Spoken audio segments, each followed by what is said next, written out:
오늘 설교의 제목은 예수를 만나 변화된 야고보와 요한입니다. 오늘 이 제목으로 여러분과 다 같이 은혜 나누시기를 원합니다.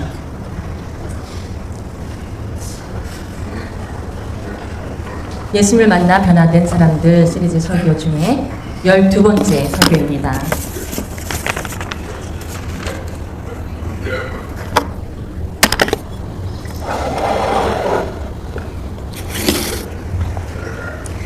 예수님의 제자 중에 제가 베드로에 대해서 우리가 배웠고,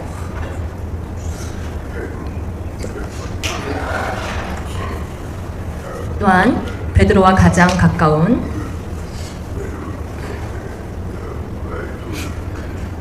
베드로와 12제자 중에 형제가 있었습니다. 베드로, 안드레, 야고보, 요한. 우리 교회에 다니면서 그 농아인분들, 형제자매분들 함께 다니시죠? 그것도 당연한 것처럼 교회 다닐 때 가족들이 같이 다니는 게 이상하지 않죠. 서로 친하고 서로 돕고 서로 함께하는 것이 도움이 되기 때문입니다. 어쨌든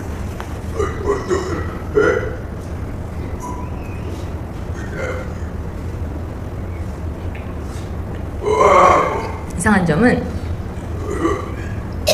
이 네 사람 중에 예수님이 가장 귀한 일을 맡기시고, 또 특별히 베드로, 야고보, 요한을 주로 많이 데리고 다니시는데, 안드레는 베드로의 동생된 입장으로서 왜 나만 거기에 형제끼리 네 사람 이렇게 다니면 좋은데 왜 나는 빠졌을까? 더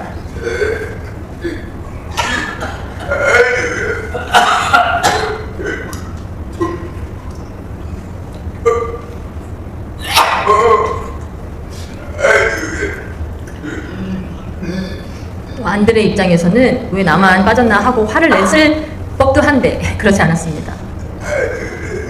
안드레의 성품은 막 자랑하고 보이고 하는 거를 좋아하지 않았습니다. 조용한 성격이었습니다.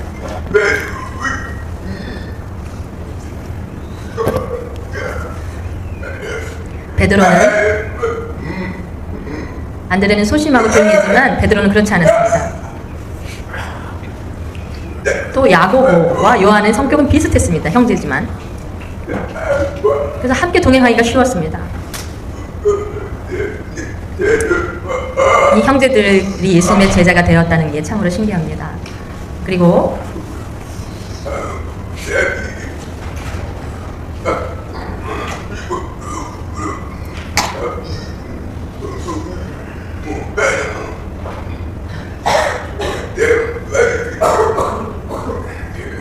서양에서 흔히 쓰이는 이름 제임스, 존,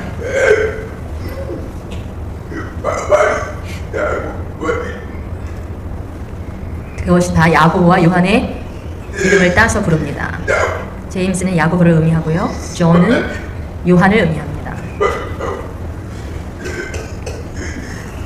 제임스는 그 이름의 뜻은 야고보란 뜻이고,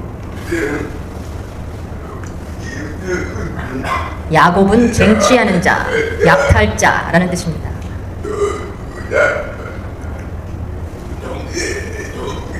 형제 중에 그 12이 아버지가 야곱이었습니다.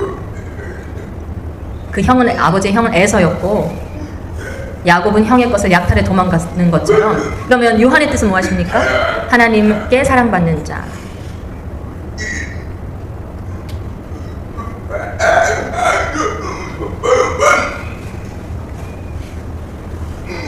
오늘 야고보와 요한에 대해서 살펴보면, 첫 번째로 야고보와 요한은 세베대와 살로메의 아들들이었습니다.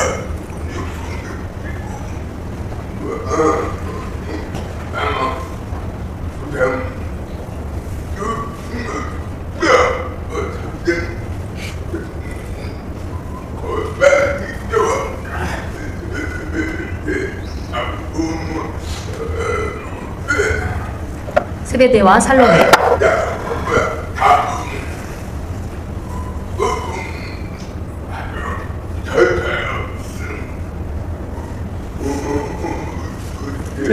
두 번째로 예수님과 이종사촌 지간이었습니다.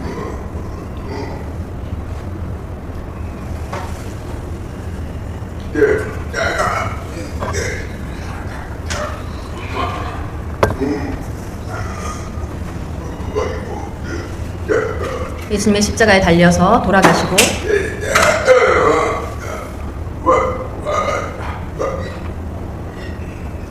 다 제자들이 떠난 순간에도 남아있는 여자들에게 그 남아있는 여자들과 함께 성경 말씀에 기록되어 있는 것은 요한복음 19장 25절에 예수의 십자가 곁에는 그 어머니와 이모와 글로바의 아내 마리아와 막달라 마리아가 섰는지라. 아멘.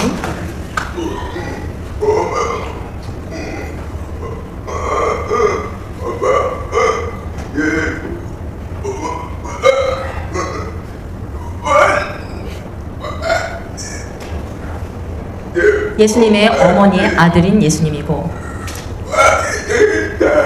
그 요한은 예수님과 사촌지간입니다. 여러분 기억하십시오.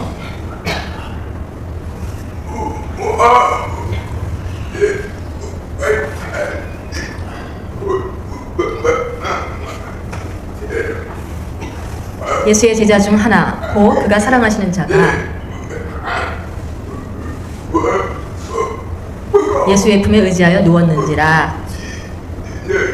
얼마나 친분이 있었는지를 표현하고 있습니다. 여러분 읽어보세요. 요한복음 13장 23절에 예수님의 제자 중 하나, 곧 그가 사랑하시는 자가 예수의 품에 의지하여 누웠는지라.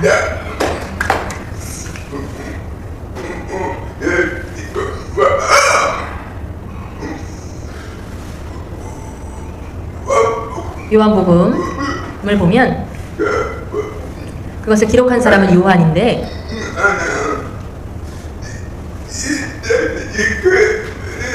본인이 기록한 책을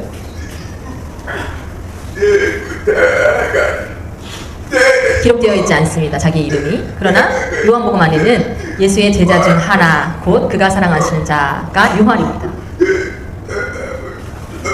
요한복음에서 예수님의 제자 중 하나가 그가 바로 요한이라는 걸 기억하십시오. 예수님과 너무 가까이 지냈던 제자입니다.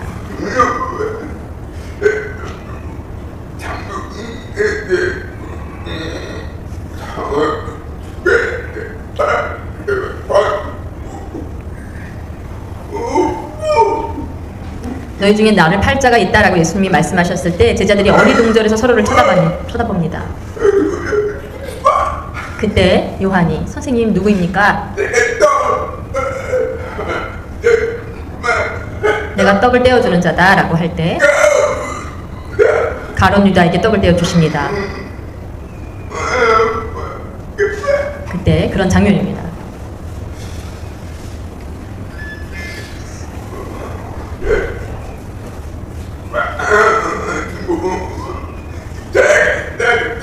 십자가에 달려 돌아가셨을 때 심한 고통 가운데서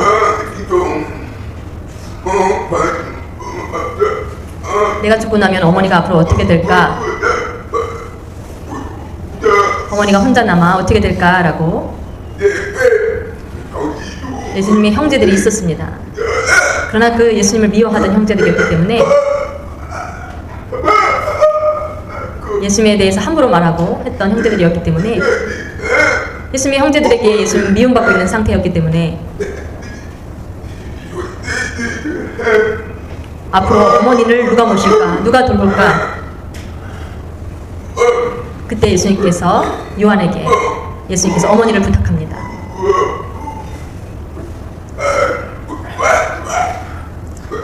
말씀을 한번 읽어볼까요? 요한복음 19장 27절 말씀에 또 그 제자에게 이르시되 보라 내 어머니라 하신대 그때부터 그 제자가 자기 집에 모시니라.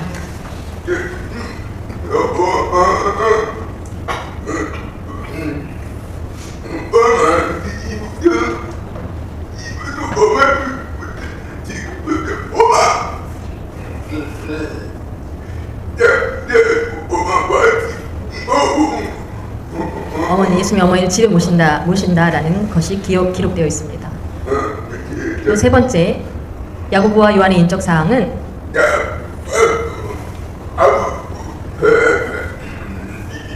갈릴리 어부 출신이었습니다.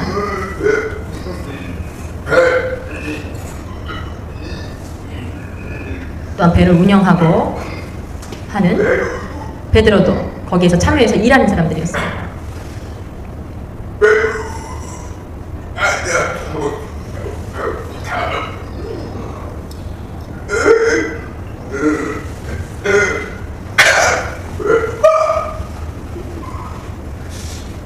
여러분, 가난하고 예수님 부를 때 가난한 사람들은요 버릴 것이 없어서 금방 따라갈 수 있지만 부유한 사람들이 예수님이 갑자기 나를 따르라 하실 때 신경 쓸 것이 많습니다. 부자 청년이 예수님을 만나서 영생을 어떻게 얻습니까? 라고 물었을 때 예수님께서 그의 부유함을 보시고 주경을 잘 지켜라 했다. 어릴 때부터 지켰습니다. 그러면 너의 모든 재산을 팔아서 가난한 사람들 돕고 나를 따르라 했더니 부자 청년이 거기에 대답 못하고 도망가죠. 그런데 이 야고보와 요한도 갈릴리 어부 출신 부유한 가문이었는데 아버지가 돌아가셔서 많은 재산을 받았을 텐데 그것을 놓고 예수님을 따라갔다는 것이 참 위대한 일이 아닐 수 없습니다.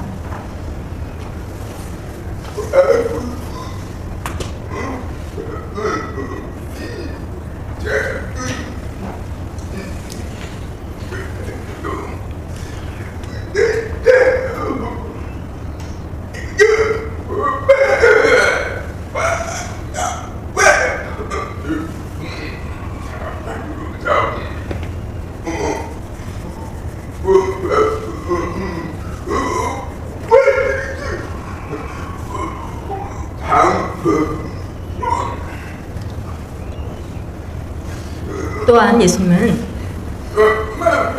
죽었다 부활하신 후에 제자들에게 제자 중에 고기 잡는 사람이 7사람이었습니다. 다시 자기 고기 잡았던 삶으로 돌아가자 하고 제자들이 돌아가 있었습니다. 밤새 고기를 잡아도 잡히지 않는데 그때 예수님께서 오른쪽에 그물을 던져보라고 하십니다. 153마리가 잡힙니다. 근데 그분이 누구실까? 말씀하신 그분이 그때 눈치챕니다. 요한이.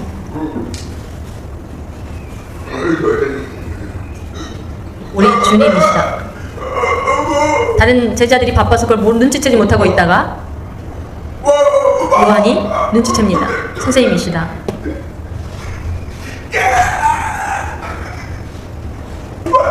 요한이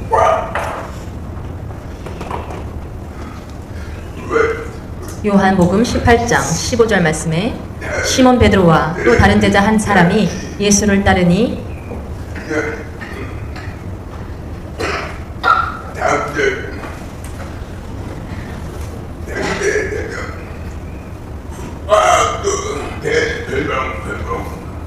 보아너게라는 별명이 있었습니다. 야고보와 요한. 예수님이 두 형제를 보시면서 앞으로의 일을 말씀하시는데요. 이름을 주셨어요. 보아너게라는.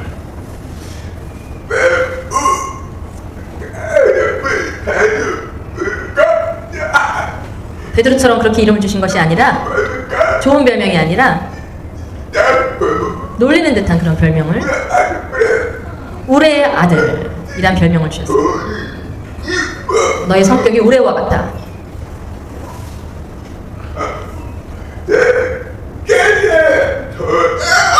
올해와 같다라고 말씀하십니다.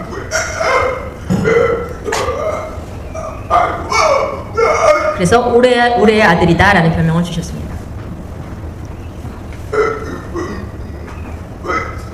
요한복음 13장 23절에 또 세베대의 아들 야고보와 야고보의 형제 요한이니 이 둘에게는 보아너게 곧 우레의 아들이란 이름을 더하셨으며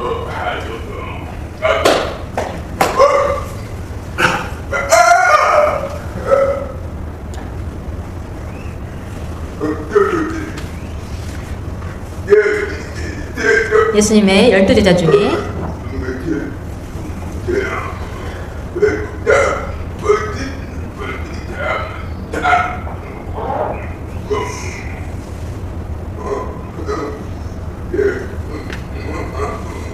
예수님께서 죽었다 부활하신 후 초대교회의 지도자로서의 중요한 역할을 감당했습니다. 아까 말씀드린 것처럼 예수님의 12제자 중에 그 위에서 중점적으로 일을 했던 제자들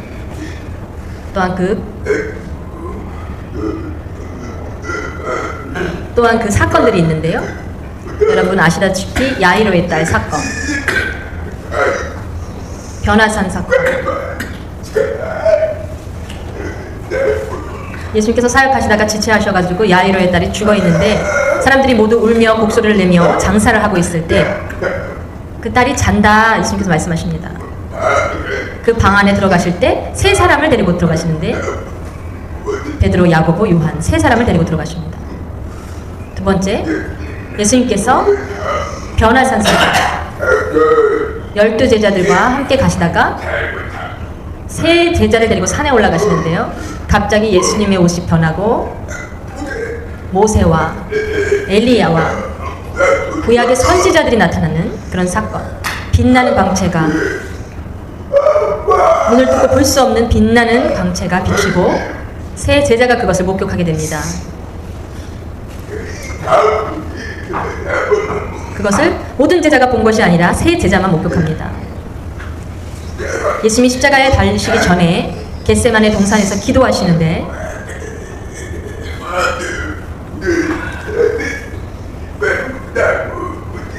베드로, 야고보, 요한 세 사람이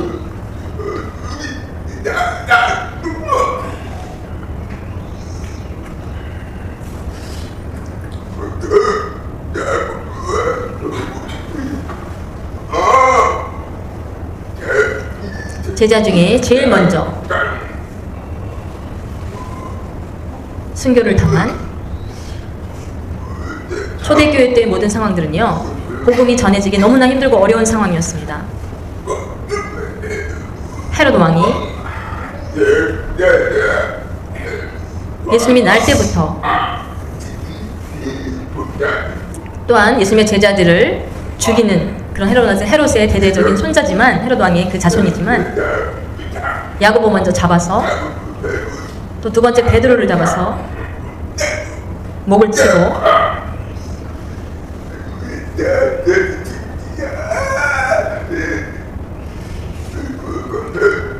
결국은 베드로도 잡아서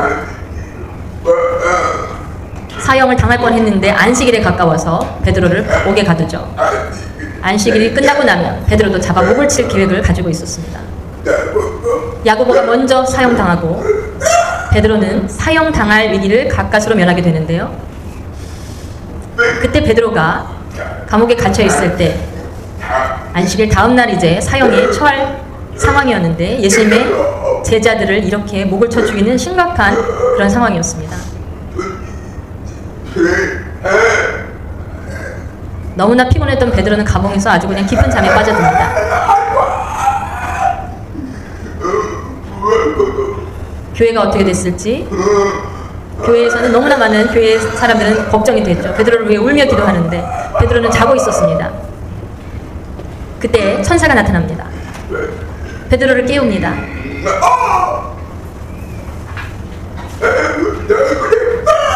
옆구리를 찌릅니다.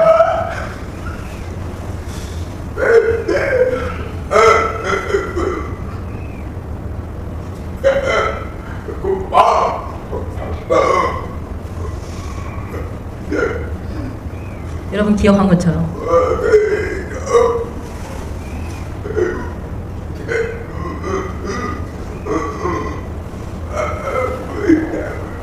하나님은 왜 그렇게 차별하시겠습니까? 하나님의 계획은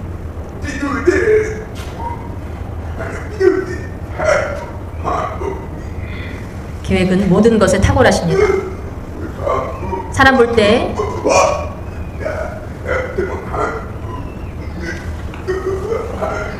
어떤 사람은 순교를 당해야 하고 어떤 사람은 살아서 계속 복음을 전해야 되고 이 둘 다 모든 것이 하나님은 공평하지 않으실까? 어떤 사람은 죽이시고 어떤 사람은 살리도록 내버려 두시고 그것이 아니라 이것이 모두 하나님의 계획 가운데 있다는 것입니다. 요한은 또 오래 사는 장수의 복을 누렸습니다. 12제자 중에 11사람이 순교를 당했는데 요한은 오래 살았습니다. 100세가 되도록 반모섬에서 갇혀 있으면서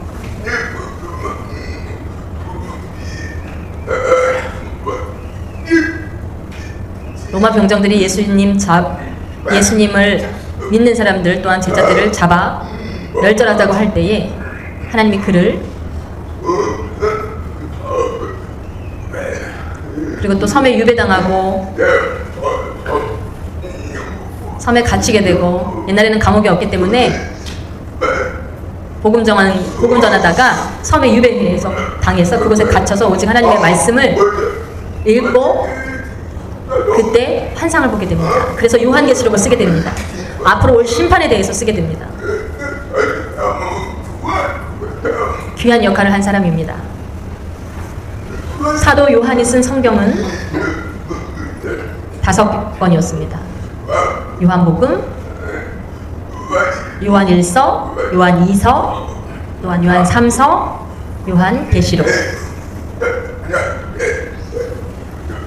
5권을 쓰고 또 요한계시록까지 5권을 쓰고 성경을 기록하는 중요한 역할을 했던 사람입니다. 그러나 야고보는 어떤 성경을 썼을까요? 야고보는 예수님의 동생입니다. 아까 제가 말씀드린 것처럼 예수님의 형제 중에 예수님을 미워했으나 예수님을 믿지 않았으나 예수님이 죽으시고 부활하신 후에 야고보는 믿게 됩니다. 예수님이 살아계실 때는 예수님을 믿지 않았습니다. 예수님이 부활하시는 것들을 목격하고 나서부터 그는 깨닫고 변화받아 예수님을 믿게 됩니다. 야고보서는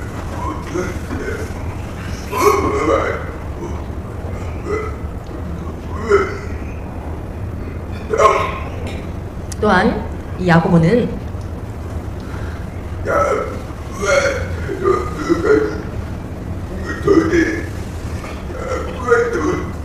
야고보 불같은 성격이 온유 겸손함으로 바뀌었습니다. 야고보와 요한에 대해서 한번 보십시오. 야고보와 요한의 옹졸함.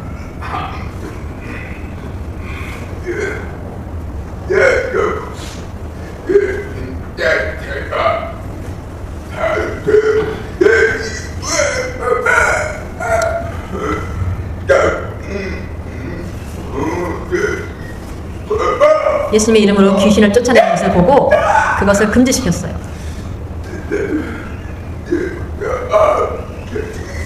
예수님을 따라오지도 않은 사람이 예수님의 이름으로 예수님의 이름을 막 사용합니다. 함부로. 그랬더니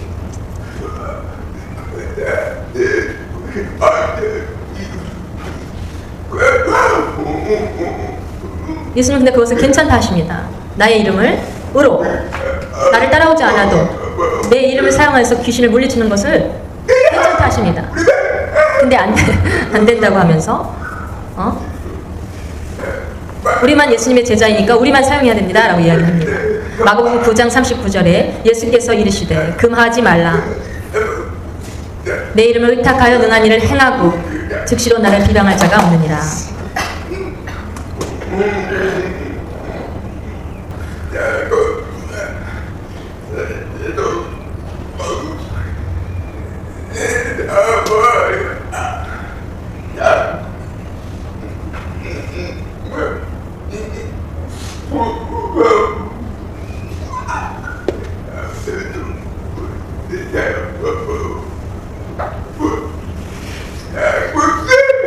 야고보가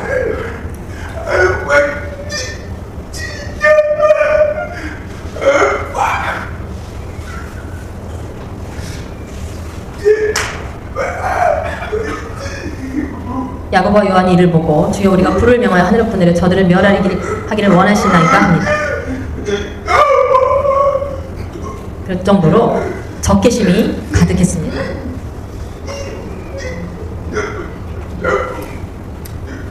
우리 예수 믿는 사람들은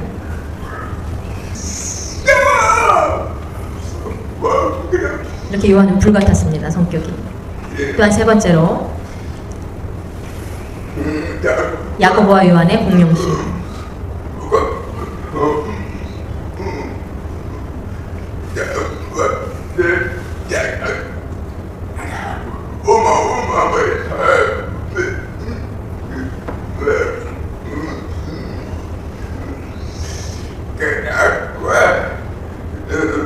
야고보와 요한 선생님, 앞으로 예수님께서 영광스러운 자리에 앉으시거든 야고보와 요한이 오른편 왼편에 앉게 해주세요 라고 이야기합니다.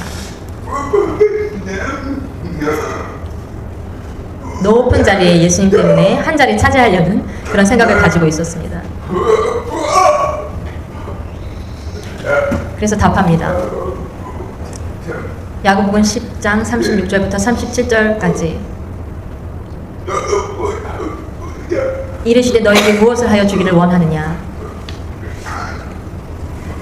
주의 영광 중에 우리를 하나는 주의 우편에 하나는 좌편에 앉게 하여 주옵소서. 예수님이 병을 고치시고 귀신을 물리치시고 기적을 행하시고 바다를 벌주시는 걸 보고 앞으로 왕이 되실 것이다 라고 생각한 겁니다.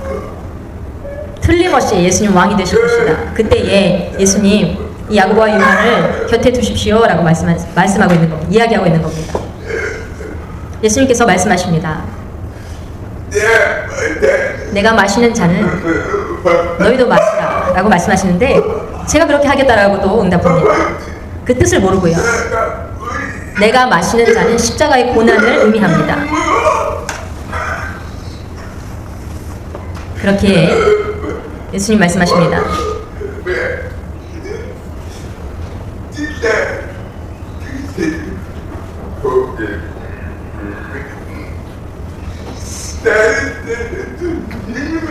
다른 제자가 듣고 우리는 뭐냐 라고 할 수도 있겠죠. 너만 높은 자리에 올라서 지금 뭐 대통령으로 말하면 총리급 우리는 뭐냐 서로 갈등이 생기기도 하겠죠.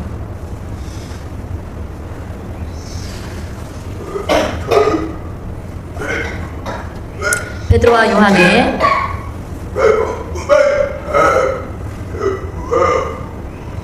모습 그림을 보면요, 예수님이 부활하시고 나서 무덤에 비워져 막달라 마리아가 그것을 알려주고 나서 예수님이 무덤이 비워졌다라고 소식을 듣고 나서 제일 먼저 베드로와 요한이 그것을 듣고 달려갑니다. 달려가는 모습입니다.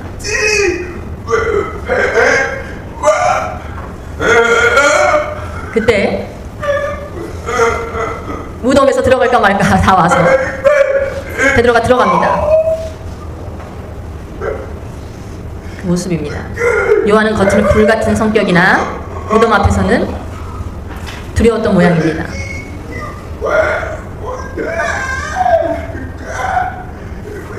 베드로는 늦게 왔지만 더 앞장서서 들어갑니다. 그것까지 자세히 성경에 기록되어 있습니다.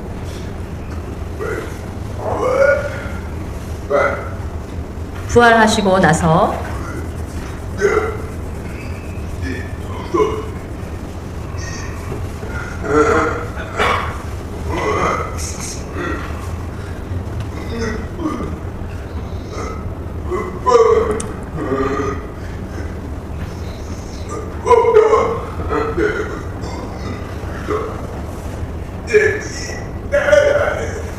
나사렛 예수의 이름으로 일어나라, 걸어라.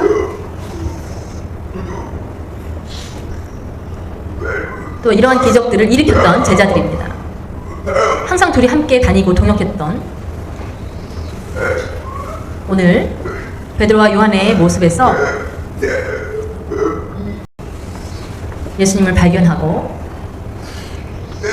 요한복음 21장 7절에 예수께서 사랑하시는 그 제자가 베드로에게 이르되 주님이시라 하니 시몬 베드로가 벗고 있다가 주님이라 하는 말을 듣고 겉옷을 두른 후에 바다로 뛰어 내리더라.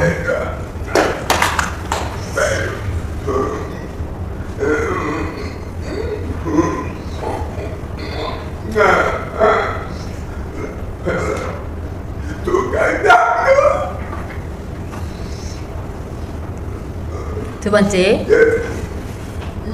예수님이 하나님이심을 증거하는 제자 요한.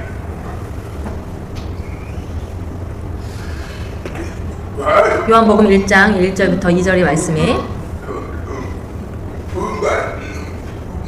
본관복음, 마태복음, 마가복음, 누가복음 세 복음서와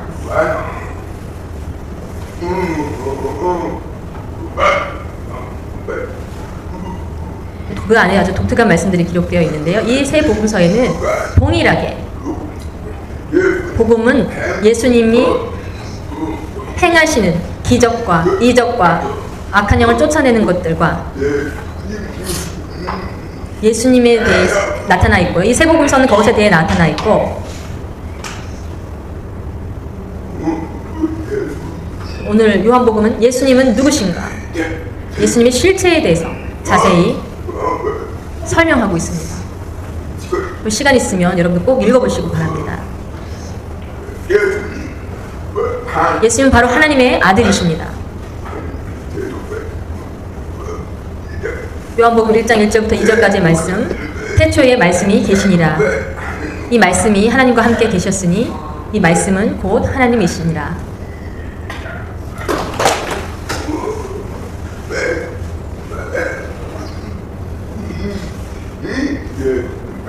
그 말씀은 곧 하나님이란 말씀은 태초부터 하나님과 함께 계셨다. 그 말은 뭐냐? 예수님은 곧 하나님이시다. 두 번째로 요한복음 1장 14절 말씀에 말씀이 육신이 되어 우리 가운데 거하심에 우리가 그의 영광을 보니 아버지 독생자의 영광이요 은혜와 진리가 충만하더라.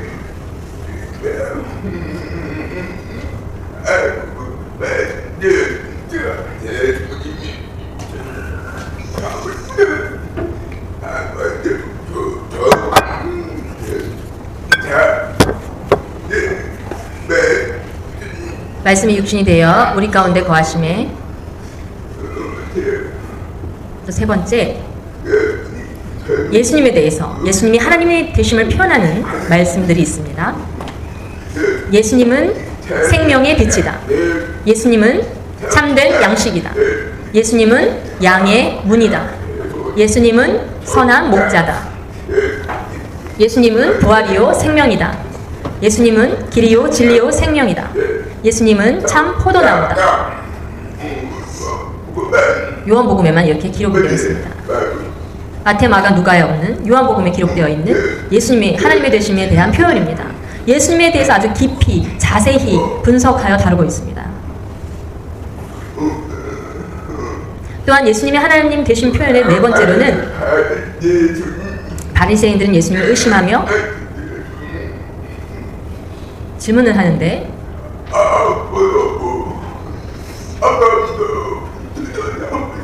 아브라함이 나기 전부터 내가 있느니라 라고 예수님 대답하십니다. 요한복음 8장 56절부터 58절까지의 말씀. 너희 조상 아브라함은 나의 볼 때 볼 것을 즐거워하다가 보고 기뻐하였느니라. 유대인들이 이르되 내가 아직 50세도 못 되었는데 아브라함을 보았느냐. 예수께서 이르시되 진실로 진실로 너에게 이르노니 아브라함이 나기 전부터 내가 있느니라 하시니.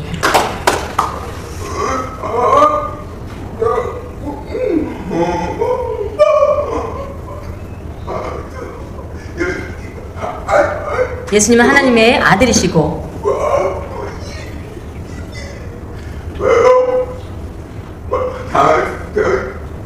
상식적으로 이해하기 어려웠습니다.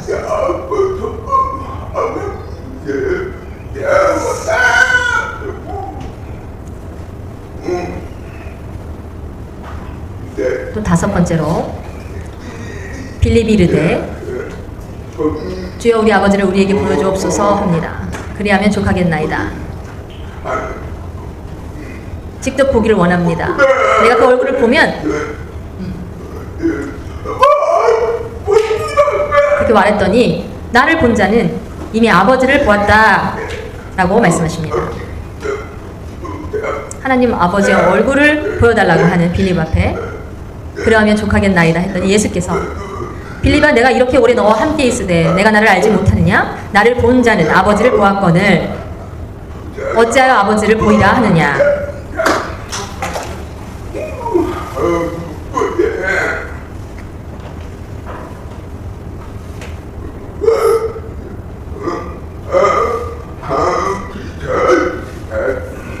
요한은 진리의 복음을 지키기 위해 이단과 단호하게 싸운 사람입니다.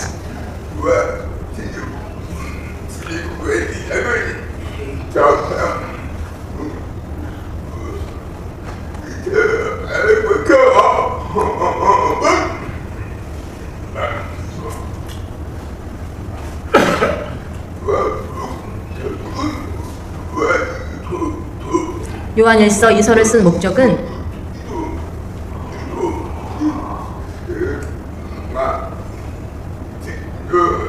주후 70년경에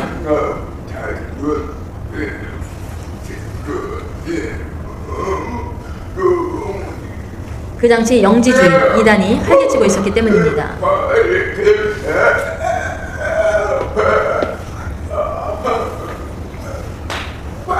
거기에 대해서 이단에 대해서 설명하려고 막을 방법을 가르치려고 요한 1서, 2서를 쓴 것입니다.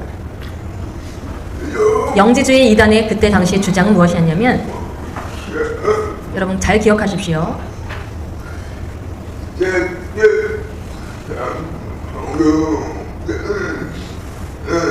사람을 통해서 구세주가 왔다라는 것을 부정합니다. 아담과 하와의 원죄 속에서 구세주가 오셨다? 그것을 부정하는 것입니다. 두 번째, 예수님이 십자가에 달리기 전에 영원히 먼저 떠났다라고 주장합니다.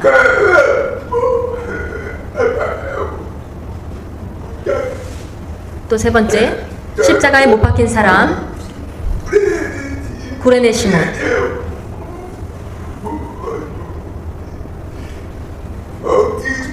영적 지식을 얻으면 죄를 지어도 구원을 잃지 않는다라고 주장합니다. 하나님 용서를 해주신다 라고 주장했습니다.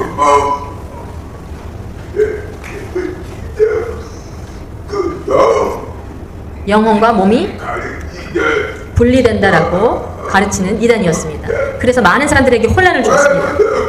과거만이 아니라 오늘도 이런 이단들이 계속 활개치고 있습니다.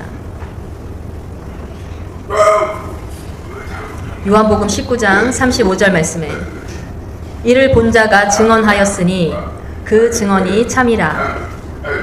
그가 자기의 말하는 것이 참인 줄 알고 너희로 믿게 하려 함이니라.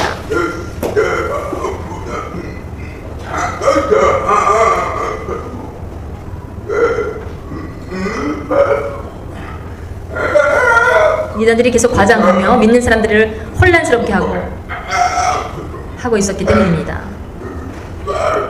그래서 요한이 편지를 보내며 이 이단에 대해서 잘 지켜봐라, 조심해라, 근신하라, 그 역할을 담당했던 것입니다. 요한의 성품은 두 가지가 있었습니다. 사랑과 온유한 사람이 되었고 분노의 사람에서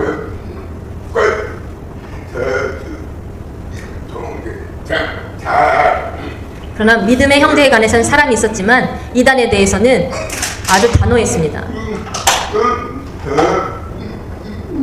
이단에 대해서도 관용을 베풀진 않았습니다. 그 이단은 사람이 아니라 뒤에 악한 영이 있기 때문에 물리치고 피하는 것이 낫다라고 하고 아주 단호한 태도를 보였습니다.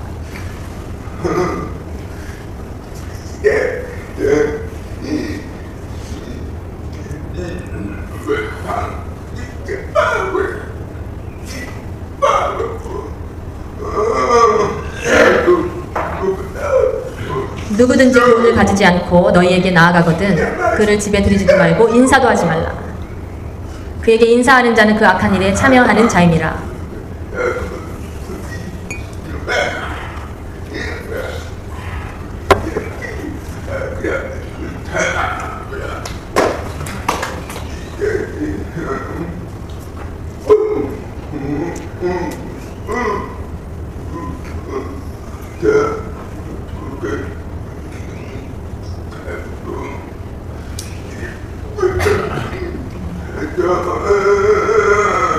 믿음이 연약한 성도들이 이 이단의 세력에 자꾸 공격을 받으면 넘어가게 되어 있습니다. 그렇기 때문에 대척하는 것이 올바른 방법이라고 이야기하고 있습니다. 요한은 사랑을 강조한 제자였습니다. 사랑을 가르치는 제자.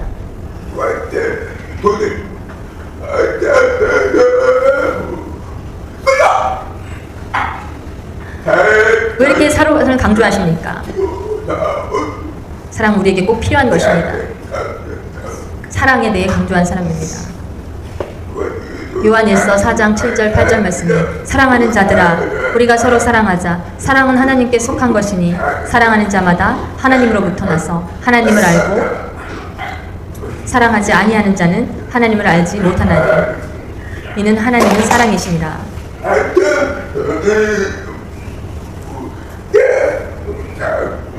하나님을 사랑하는 것과 형제를 사랑하는 것이 같습니다.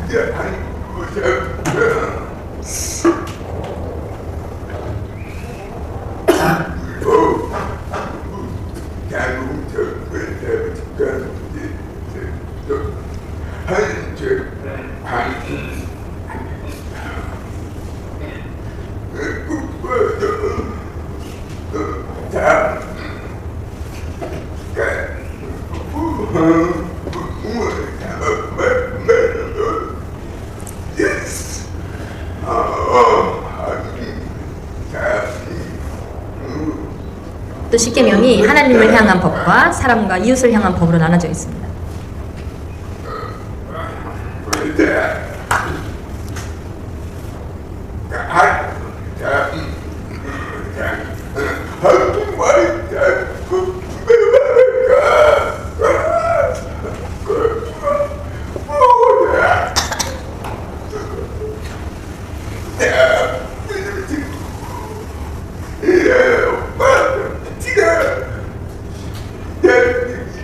예수님이 이미 우리의 죄값을 모두 해결해 주셨습니다.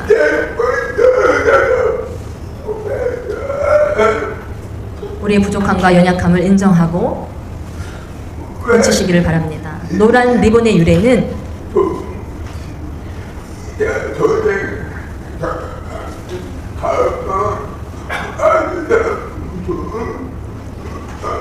우리 아들이 뭐 전쟁에 참여해서 어떤 이유로 아들을 잃었고 자녀를 잃었다면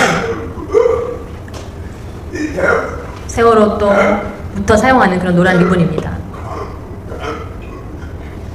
미국에서 플로리다주에서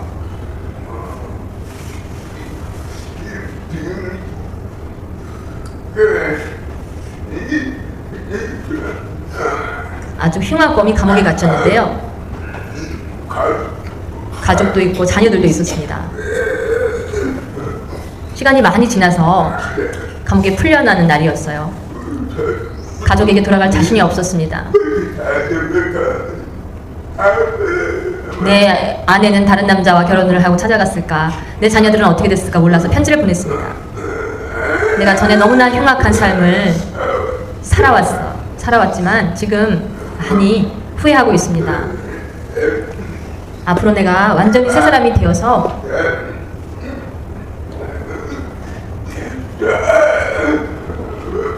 새롭게 살 테니 집에 오래된 나무에 나를 받아줄 거면 리본을 걸어주세요. 노란 리본 하나를 걸어주세요. 제가 그걸 보고 기차를 타다가 내릴게요. 만약에 그게 없으면 아 나를 받아주지 않겠구나 하고 저는 생을 마감하겠습니다 라고 했더니 가족들이 그것을 읽고 어떻게 했을까요? 자녀들도 아버지가 죽는 게 낫다고 했을까요? 어떻게 했을까요? 남자가 결국 기차를 타고 이제 집 앞을 지나갑니다. 불안합니다. 뭐 리본이 걸려 있을지 말지. 근데 깜짝 놀랐습니다.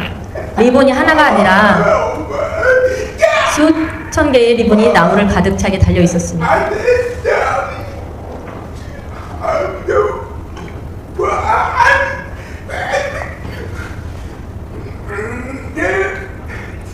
그때 내려서 집으로 돌아왔다는 이야기입니다.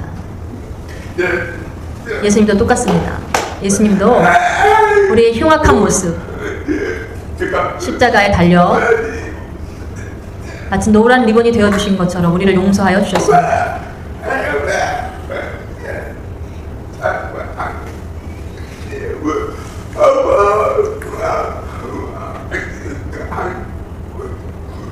하나님 오래 참고 기다리고 계십니다.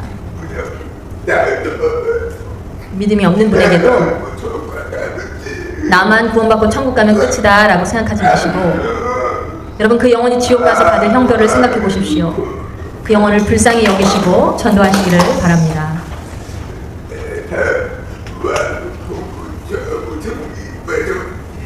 요한은 성도들의 최후 승리를 격려합니다.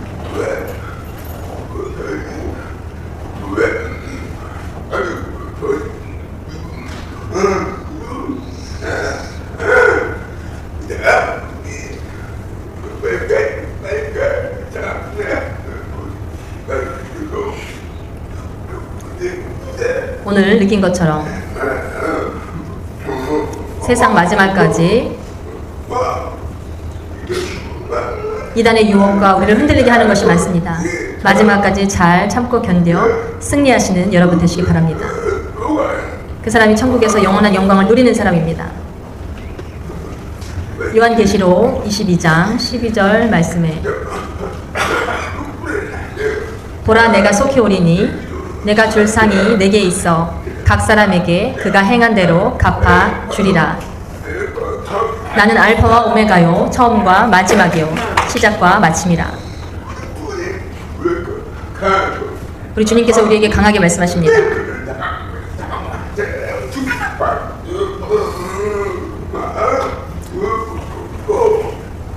끝까지 참으라 말씀하십니다.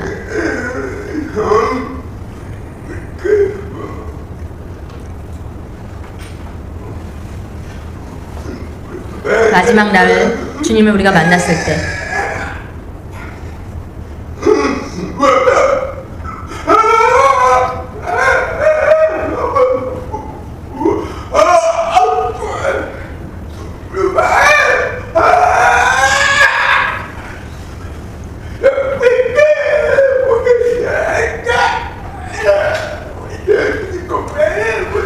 예수님이 우리를 안아주시는 그날, 주님을 위해서 충성하고 헌신하고 믿음을 지키고 충성하는 자가 하늘에 주실 상